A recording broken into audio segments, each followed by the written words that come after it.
সূর্যের সাদা আলো সাতটি বর্ণের সমষ্টি।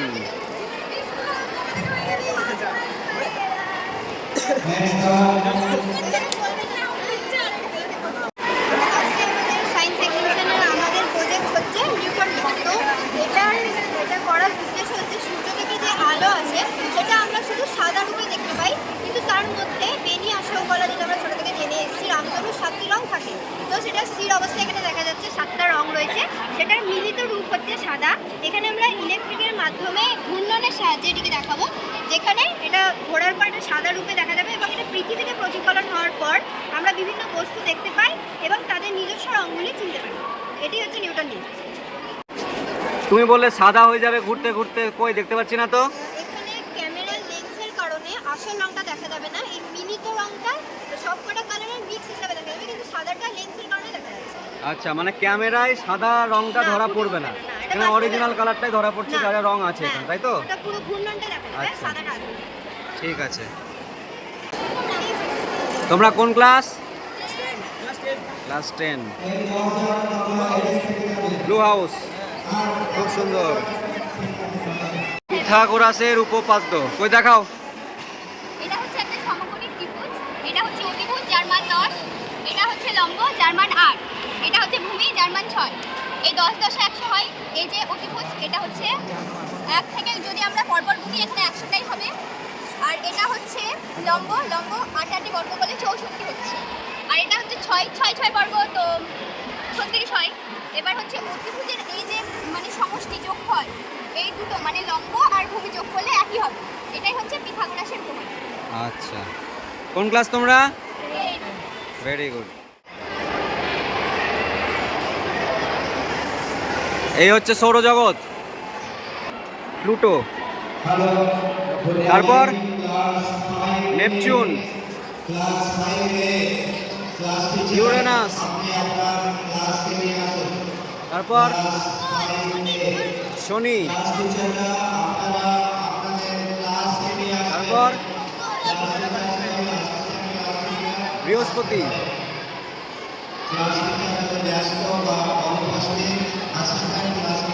বৃহস্পতি গ্রহ সব থেকে বড় গ্রহ, তাই তো? মঙ্গল, মঙ্গল গ্রহ। এবার আসছি আমাদের পৃথিবীতে। এই হচ্ছে আমাদের পৃথিবী। এরপর চলে যাচ্ছি শুক্রতে, এই হচ্ছে শুক্র গ্রহ। তারপর বুধ, বুধ গ্রহ। এইবার চলে যাচ্ছি সূর্যের কাছে, এই হচ্ছে আমাদের সূর্য। আর এই হচ্ছে সূর্যের পরিবার, সৌরজগৎ। আর এগুলো বানিয়েছে কারা, কোন ক্লাস? ক্লাস 9। Very good.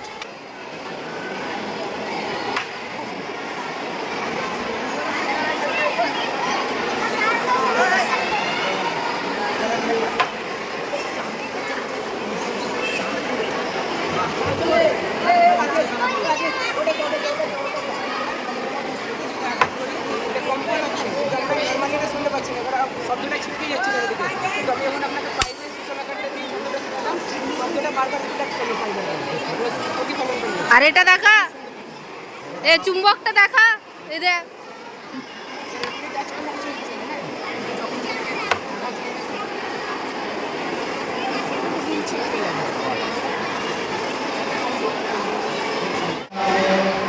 শৈলক্ষেপ বৃষ্টিপাত।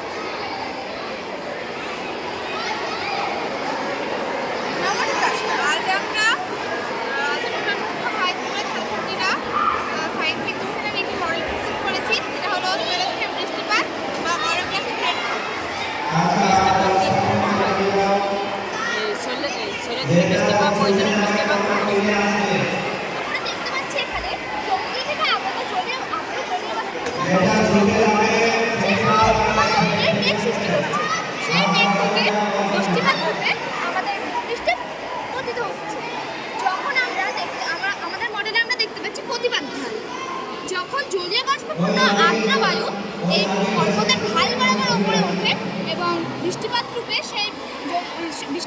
আমাদের এই ভূপৃষ্ঠে ঝরে পড়ে, তখন সেই ঢালকে প্রতিবাদ ঢাল বলে। প্রতিবাদ ঢালের ঠিক বিপরীত দিকে অবস্থিত রয়েছে অনুবাদ ঢাল। এই জ্যোতির্বাষ্পীয় বায়ু প্রতিবাদ ঢালে বৃষ্টিপাত ঘটানোর পর যখন অনুবাদ ঢালের দিকে পৌঁছায় তখন সেই বায়ুতে আর জ্যোতির্বাষ্প থাকে না। তখন সেই বায়ু ধীরে ধীরে অনুবাদ ঢাল বরাবর পরবর্তী ঢাল বরাবর নিচের দিকে নামতে থাকে এবং উষ্ণ হতে থাকে এবং জ্যোতির্বাষ্পের ধারণ ক্ষমতা বৃদ্ধি পায়। মানে এই বায়ুতে বৃষ্টিপাত হলেও খুব কম হয় বা না হয় বললেই চলে। তাই প্রতিবাদ ঢালের বিপরীতে অবস্থিত পর্বতের অনুবাদ ঢাল বৃষ্টির ছায়া অঞ্চলে পরিচিত। আমাদের মডেলের আপনারা এখানে দেখতে পাচ্ছেন চারদিকে মতো আমরা এটাকে আমরা চারদিকে। আচ্ছা, তার মানে পাহাড়ের এই ঢালে বৃষ্টিপাত হবে আর এই ঢালে বৃষ্টিপাত হবে না, আর যদিও বা হয় খুব সামান্য। আচ্ছা, এই জন্য এটা প্রতিবাদ ঢাল আর এই দিকটায় অনুবাদ ঢাল, তাই তো? কোন ক্লাস তোমরা? ক্লাস 8। বর্তমান যুগে তড়িৎ হলো আমাদের নিত্য প্রয়োজনীয় জিনিস। তড়িৎ ছাড়া থাকা অত্যন্ত কঠোর এবং অসম্ভাবনীয় ব্যাপার। কিন্তু তড়িতের যেসব ৩০,০০০ ভোল্টের টাওয়ার হয়, যেগুলো বড় বড় টাওয়ার, সেখানে কোনো কারণবশত কোনো শর্ট সার্কিট বা কোনো ক্ষতিগ্রস্ত হলে বা আগুন লেগে গেলে মারাত্মক ক্ষতি হতে পারে। এমনকি একটি তার যদি মাটিতে পড়ে যায় তাতে সেই ৩৩,০০০ ভোল্ট সোজা আমাদের মাটিতে চলে যায়, যা আমাদের অত্যন্ত ক্ষতিকর হতে পারে, এমনকি প্রাণহানি হতে পারে। এই প্রাণহানিকে বাঁচানোর জন্য আমরা একটি প্রজেক্ট বানিয়েছি, যাতে কোনো কাজ কোনো মাটির সংস্পর্শে আসলে বা একটি তার অন্যটির সঙ্গে থেকে গেলে সঙ্গে সঙ্গে তড়িৎ সংযোগ বন্ধ হয়ে যাবে। এটি বানাতে আমাদের খুবই কম খরচায় আমরা এটা বানাতে পেরেছি। এবার আমি এটা দেখাতে যাচ্ছি।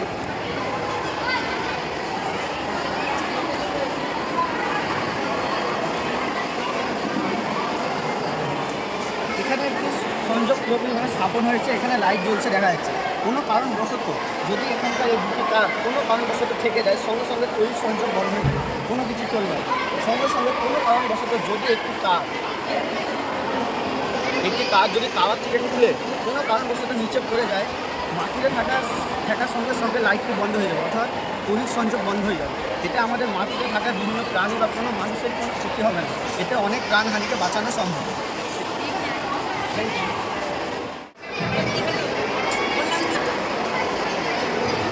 লাভা বেরোচ্ছে।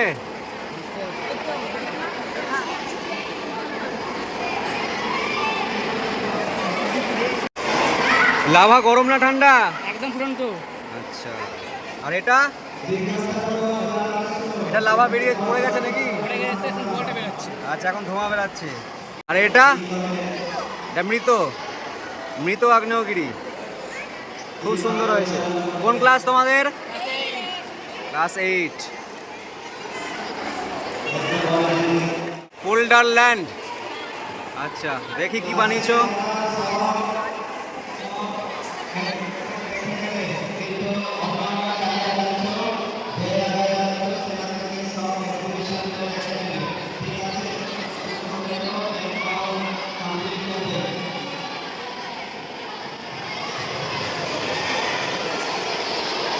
কোন ক্লাস তোমরা? নির্দেশক। কিছু দেখাবে? দেখাও। এটা কি? আচ্ছা,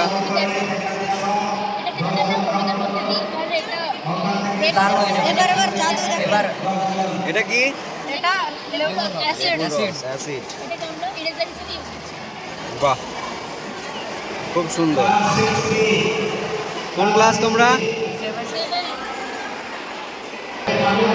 জবা ফুলের বিভিন্ন অংশ কই দেখাও।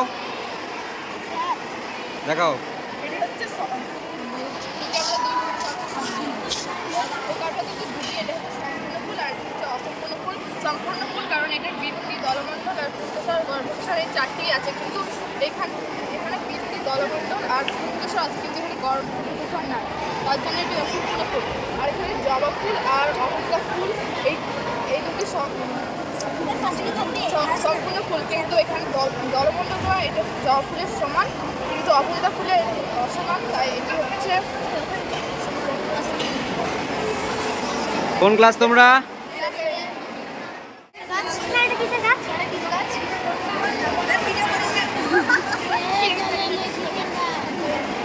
এগুলো কি করেছো? জল জলের কোন ক্লাস তোমরা?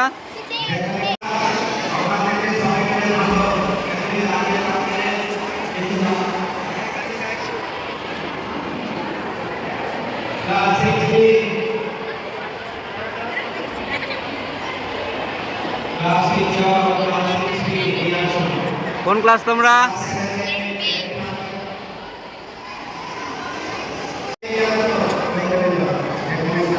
ম্যাগনেট দেখাও। আমরা আজকে জানবো চুম্বকের সম্বন্ধে। তো এটা কিভাবে কাজ করে বা আমাদের কিভাবে এটা ব্যবহার করতে হবে। আচ্ছা প্রথমত দেখাও। আমরা জানবো যে চুম্বক কাকে বলে। যে পদার্থ লোহা নিকেল এই পদার্থকে আকর্ষণ করে তাদেরকে চুম্বক বলে। এবার ম্যাগনেট কথাটি এসছে, ম্যাগনেট বা চুম্বক কথাটি কোথা থেকে এসছে? এই দুটি কথা এসছে খনিজ পদার্থ ম্যাগনেটাইট থেকে। এবার আমরা শিখবো যে এটা কি করে ব্যবহার করতে হয়। আচ্ছা। এগুলো কি লোহার পিন, জলে ফেলে দিলাম, জল না ফেলে এটা কি করে বের করবো? চুম্বকের সাহায্যে। চুম্বক লাগালাম, বাহ, আরেকবার দেখাও। এই পিনগুলো জলের ভিতর পড়ে আছে, এগুলোকে জল না ফেলে আমরা কি করে তুলবো? চুম্বকের সাহায্যে। এখানে লাগিয়ে দিলাম ম্যাগনেট, ম্যাজিক, রং করে উঠে গেল। দারুণ। কিন্তু চুম্বক কিন্তু কাঁচকে আকর্ষণ করে না, কিন্তু কাঁচের মধ্যে এই লোহাটাকে আকর্ষণ করছে। আচ্ছা, কোন ক্লাস তোমরা? 6 ভেরি গুড। খাদ্য শৃঙ্খল ও পিরামিড। এটা হলো বনভূমির খাদ্য শৃঙ্খল। কি রকম খাদ্য শৃঙ্খল? বাঘ কাকা হলো ফড়িং, ফড়িং হলো প্রাথমিক খাদ্য, আর ড্যাগো হলো প্রাথমিক খাদ্য। সাপ এটা হলো খাদ্য, আর বাজ পাখি হলো প্রাথমিক খাদ্য। ঘাস পুডিং খাচ্ছে ঘাসকে, ব্যাং খাচ্ছে ঘাস পুডিংকে, আর সাপ খাচ্ছে ব্যাংকে, আর এই ব্যাং খাচ্ছে সাপকে। এদিকটা হটাও। বনভূমির খাদ্য শৃঙ্খল এটা। তারপরে কি আছে? জলাশয়ের খাদ্য শৃঙ্খল। কোন ক্লাস তোমরা? 6। কি দেখাচ্ছ তোমরা?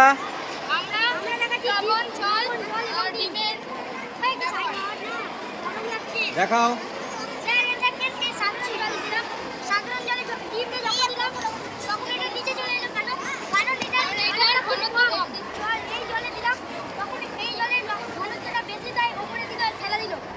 আচ্ছা, ডিমকে ভাসিয়ে দিলে। হ্যাঁ, আর এটাতে ভাবছে না। আচ্ছা, এটাতে আছে লবণ জল। হ্যাঁ, আর এটাতে আছে সাধারণ জল, যেটা আমরা সাধারণ জল। পান করি। আচ্ছা, কোন ক্লাস তোমরা? ক্লাস 5 এ। Very good.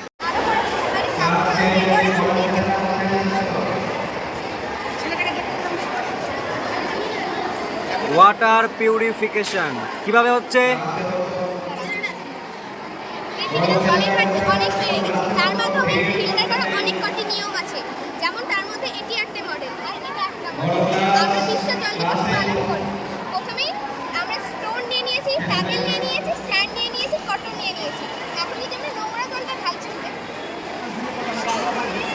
নোংরা জল ঢালা হচ্ছে। নোংরা জল যদি ঢেলে আমরা দিচ্ছি, তার থেকে যেটা বড় ছিল সেটা স্টোনে আটকে নিচ্ছে, তার থেকে যেটা ছোট সেটা প্যাবেলে আটকে নিচ্ছে, তার থেকে যেটা ছোট আছে সেটা স্যান্ডে আটকে নিচ্ছে, যেটা আমরা চোখে দেখতে পাচ্ছি না সেটা কটনে আটকে নিচ্ছে। তখন আমরা ফিল্টার হয়ে এই জলটা পাচ্ছি। বাহ। তারপরে যদি আমরা মানে আরো বিশুদ্ধ মুক্ত জল খেতে পারি, তার জন্য ফুটিয়ে খেতে পারি। আচ্ছা, তাহলে এই হচ্ছে নোংরা জল, আর এই পিউরিফাই হয়ে কত সুন্দর পরিষ্কার জল বেরোলো। সুন্দর। কোন ক্লাস তোমরা? Very-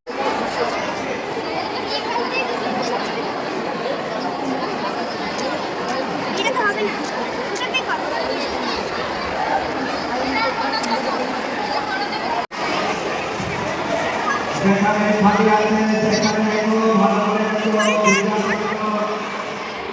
এই জলটা এখানটা, এই জলটা উঠলো কেন? আমরা সবাই জানি বায়ুতে 5-এর 1 ভাগ অক্সিজেন থাকে। সেই অক্সিজেন না থাকলে আগুনও চলবে না। যতক্ষণ আগুন চলবে, যতক্ষণ এই টিউবটায় অক্সিজেন ছিল, যতক্ষণ আগুন জ্বলছিল, যখনই সেটা জলের সাথে টাচ হলো, তখনই আগুনটাও নিভে গেল আর জলটা উঠে গেল। কেন হচ্ছে এটা? কারণ এই টিউবটায় অক্সিজেন শেষ হয়ে গিয়েছে। তার জন্য অক্সিজেন আবার এতে ঢোকার জন্য চাপ দিচ্ছে। তার জন্য জলটা উঠে যাচ্ছে। কোন ক্লাস তোমরা? 5